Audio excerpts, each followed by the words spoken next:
Hello, kumusta kayo? Andito na naman po ako at ito yung kaganapan kahapon pag-uwi ko ng bahay. Kahapon nga pala pagka-uwi ko, nagbihis lang ako tapos nahiga sandali. Tapos pagtingin ko, ang bilis ng oras, 8:00 na.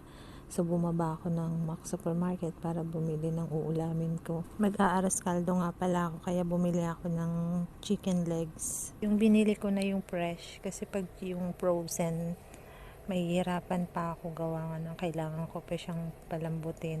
Kailangan pa nating i-defrost yung chicken kapag frozen yung binili natin. So matatagalan tayo magluto. Yung ginamit ko nga palang kanin, nilagyan ko ng malagkit, hinalo ko tsaka yung normal na rice. Medyo matagal nga lang nito yung pagluto kasi kailangan mo pang pakuluan ng pakuluan. At ayan nga, naglaga rin tayo ng itlog para naman kompleto yung arroz caldo natin. May sahog siya. Ayan nga, kumukulo na siya. Tapos syempre niluto ko to ng gabi para kinabukasan meron akong almusal tapos may babaunin ako.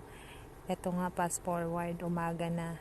At syempre paggising natin, kakain muna tayo at pagkatapos natin kumain, maliligo na tayo. Tapos after nga natin maligo, syempre makeup din ang beshi mo. Ito nga, may hinahanap lang ako dito sa bag ko, hindi ko makita. At eto, nagagayak na din, lalabas na tayo.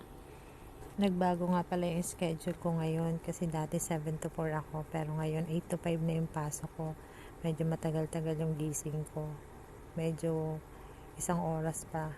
Kasi dati nagigising ako ng 5 so ngayon pwede na akong gumising kahit alas 6 ng umaga. At nandito na nga tayo mga mare sa labas. Tingnan nyo naman ang beshi nyo. Kagigising lang, kaliligo lang, parang haggard ang peg. Kasi minsan talaga pag hindi ka makatulog tapos kahit ayaw mong isipin yung mga problema, hindi mo talaga maiwasan. Kasama na rin kasi sa buhay yung problema na yan. Normal lang naman yan.